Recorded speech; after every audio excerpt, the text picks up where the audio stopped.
அன்பானவர்களே, அன்பு வணக்கங்கள். ஒரு அன்பர் குருஜி நினைப்பதெல்லாம் நடப்பதே இல்லையே ஏன் என்று ஒரு கேள்வி கேட்டிருக்கிறார். ஒரு கண்ணதாசனுடைய பாடல், நினைப்பதெல்லாம் நடந்துவிட்டால் உலகில் வேறு ஏதும் இல்லை பாடியிருப்பார். நினைப்பதெல்லாம் நடந்துவிட்டால் அப்புறம் வாழ்க்கையில் என்ன சுவாரஸ்யம் இருக்க போகிறது, வாழ்க்கையில் என்ன சவால் இருக்க போகிறது, அதற்கு எதற்கு இறைவன் அறிவை தந்தான், அதற்கு எதற்கு இறைவன் மனதை தந்தான், இதையெல்லாம் சிந்தித்து பார்க்க வேண்டும். நினைப்பது எல்லாமே நடந்து விடாது. அதில் பெரிய மனவியல் தத்துவம் அடங்கியிருக்கிறது, உளவியல் ரகசியங்கள் அடங்கியிருக்கிறது. இதையெல்லாம் ஒருவன் சரியாக எப்போது புரிந்து கொள்கிறானோ அப்போதுதான் அவன் எதை நினைக்க வேண்டும் என்று அவன் தெரிந்து கொள்வான். எது நமக்கு நடக்குமோ, நம்மால் எதை நடத்த முடியுமோ, எது நமக்கு கிடைக்குமோ அதை மட்டுமே நினைக்கின்ற அந்த மனப்பக்குவம் அவனுக்கு வந்து விடுகிறது. ஒரு நாளைக்கு நீங்கள் 100 விதமான நினைப்புகளை எண்ணுகிறீர்கள்.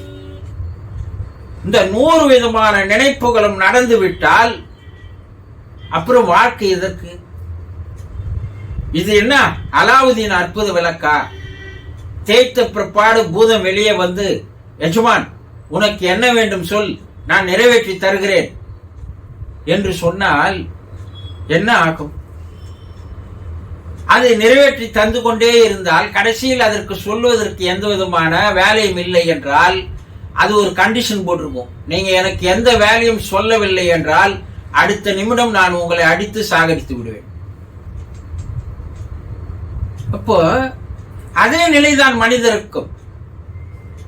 நினைத்து நினைத்து நினைத்து நடக்கவில்லை நடக்கவில்லை நடக்கவில்லை என்று கண்டதை நினைத்துக் கொண்டிருந்தால் மூளைதான் குழம்பி போகும். அப்போ நினைப்பு என்பது, சிந்தனை என்பது எப்படி இருக்க வேண்டும்? நம்முடைய மனம் 3 வித நிலைகளில், அடுக்குகளில் வேலை செய்கிறது என்று மனவியல் வல்லுநர்கள் கூறுகிறார்கள். மேல் மனம், நடுமனம், ஆழ்மனம். இந்த 3 நிலைகளில் தான் மனம் வேலை செய்கிறது. இந்த மேல் மனம் என்பது தினந்தோறும் நாம் பார்க்கின்ற காட்சிகள், கேட்கின்ற ஓசைகள், நுகர்கின்ற வாசனைகள், சாப்பிடுகின்ற உணவினுடைய சுவைகள், இவையெல்லாம் மேல் மனத்தில் பதிவாகிறது. இப்படி பதிவாகின்ற அந்த நினைவுகள், எண்ணங்கள், சிந்தனைகள், அனுபவங்கள் எல்லாம் நீரிலே போட்ட கோலங்கள் போல அடுத்த நிமிடம் அவை கலைந்து விடுகிறது. எல்லா நினைவுகளும் அப்படியே வந்து பதிவாவது இல்லை. அப்போ எதன் மேல் நீங்கள் மனதை ஒருநிலைப்படுத்தி, எதன் மேல் உங்களுடைய நினைப்பை, எண்ணத்தை நீங்க சரியா போக்கஸ் செய்யறீங்களோ அப்போது அது நடுமனத்திற்கு வருகிறது. நடுமனத்திற்கு வந்த எண்ணமானது, நினைப்பானது சில நாட்கள் தங்கி இருக்க செய்கிறது. அதை நீங்கள் மேலும் மேலும் அதே நினைப்பை, எண்ணத்தை தொடர்ந்து நீங்கள் நினைத்து வரும்போது அது ஆழ்மனத்திற்கு செல்கிறது. ஆழ்மனத்தின் சென்ற அந்த நினைப்பு, எண்ணமானது ஆழமாக பதிவாகி விடுகிறது, ரெக்கார்ட் ஆகிடுது. இப்ப அந்த எண்ணமும் நினைப்பும் மறையாது, கலைந்து போகாது. அப்போ ஆழ்மனதில் போய் பதிவான உங்களுடைய நினைவுகள், நீங்கள் நினைக்கின்ற எண்ணங்கள், சிந்தனைகள் ஆழ்மனதில் பதிவான பிற்பாடு அந்த ஆழ்மனம் என்ன செய்கிறது என்றால் பிரபஞ்சத்திடம் அதை எடுத்து போய் தருகிறது. இறைவனிடம், கடவுளிடம், ஆண்டவனிடம், பரம்பொருளிடம், பரமபிதாவிடம், பரமசிவனிடம், இறைநிலையிடம் எந்த பேருனா வச்சுக்கோங்க. அந்த இடத்திற்கு உங்களுடைய ஆழ்மனம் அனுப்பி வைக்கிறது. மனவியல் வல்லுநர்கள் ஆழ்மனத்திற்கு கீழேயும் ஒரு மனம் இருக்கிறது, அது பிரபஞ்ச மனம் என்று சொல்கிறார்கள். இந்த ஆழ்மனத்தில் இருக்கின்ற நீங்கள் நினைக்கின்ற நினைவுகள், எண்ணங்கள், சிந்தனைகள், கற்பனைகள் எல்லாம் பிரபஞ்ச மனத்தோடு போய் சேர்ந்து விட்டால் அது பிரபஞ்சத்திற்கு அனுப்பப்படுகிறது. பிரபஞ்சம் உங்களுடைய நினைவுகளை, எண்ணங்களை, சிந்தனைகளை, கற்பனைகளை வாங்கி கொண்டு அதை நிறைவேற்றி தருகின்ற வேலையை அது உடனேயே செய்ய ஆரம்பித்து விடுகிறது. அதற்குண்டான சூழ்நிலைகள், சந்தர்ப்பங்கள், வாய்ப்புகள் எல்லாத்தையும் அது உங்களுக்கு எடுத்து வந்து தருகிறது. இதைதான் தட்டுங்கள் திறக்கப்படும், கேளுங்கள் தரப்படும் என்று சொன்னார்கள். பிரபஞ்ச மனத்திற்கு உங்களுடைய எண்ணங்கள், சிந்தனைகள், நினைப்புகள், கற்பனைகள் போய் அங்கே சேர வேண்டும். ஆனா நீங்க நினைக்கிறதெல்லாம் ஏன் நடக்கலன்னா, உங்களுடைய நினைப்புகள் மேல் மனதோடு நின்று கலைந்து போகிறது. அது கீழ் நோக்கி செல்வதே இல்லை. அப்போ நீங்கள் நினைக்கின்ற எண்ணங்கள் வலுவானதாக, உறுதியானதாக இருப்பதில்லை. காலையில் நினைக்கிறீர்கள், மதியம் மறந்து விடுகிறீர்கள். மதியம் வேறொரு நினைப்பை போடுகிறீர்கள், மாலை மறந்து விடுகிறீர்கள். மாலை வேறு ஒரு நினைப்பை போடுகிறீர்கள், இரவு வேறு ஒன்றை நினைக்கிறீர்கள். இல்லையா?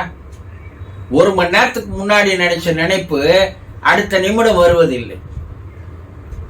ஒரு பணக்காரனை பார்த்தா நானும் அது போல பணக்காரன் ஆகணும் நினைப்பு காலையில, மதியம் மாறி விடுகிறது.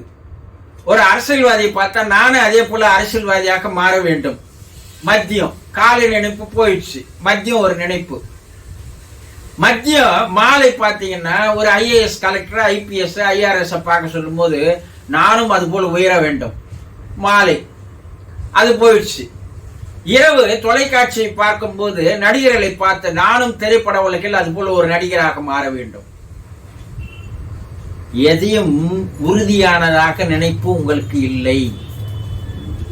அப்ப நீங்கள் நினைப்பதை நிறைவேற்ற வேண்டும் என்றால் உங்களுடைய நினைப்பு, உங்களுடைய குறிக்கோள், உங்களுடைய சிந்தனை ஒரே ஒன்றாக இருக்க வேண்டும். உங்களுடைய குறிக்கோள், லட்சியம் எது என்பதை முதலில் நீங்கள் சரியாக தேர்ந்தெடுத்துக் கொள்ள வேண்டும். அப்படி தேர்ந்தெடுத்த அந்த குறிக்கோளிலிருந்து, லட்சியத்திலிருந்து நீங்கள் பின்வாங்க கூடாது. அதையே நாள்தோறும் பல முறை நீங்கள் நினைத்து பார்க்க வேண்டும். அப்படி பல முறை நினைத்து பார்க்கும் போது அந்த நினைப்பிற்கு, எண்ணத்திற்கு, வலுவிற்கு ஒரு அழுத்தம் ஏற்படுகிறது.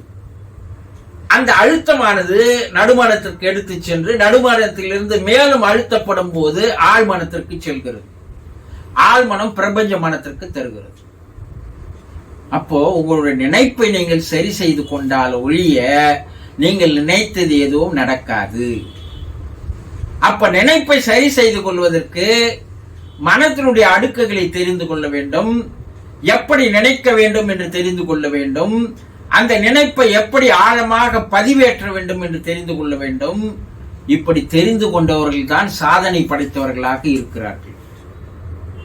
அப்போ நினைப்பதெல்லாம் நடக்க வேண்டும் என்றால் உங்களுடைய மன அடுக்குகளை, மனத்தினுடைய செயல்களை, நடவடிக்கைகளை சரியாக தெரிந்து கொள்வதுதான் மிக முக்கியமான முதல் வேலை என்பதை தெரிந்து கொள்ளுங்கள்.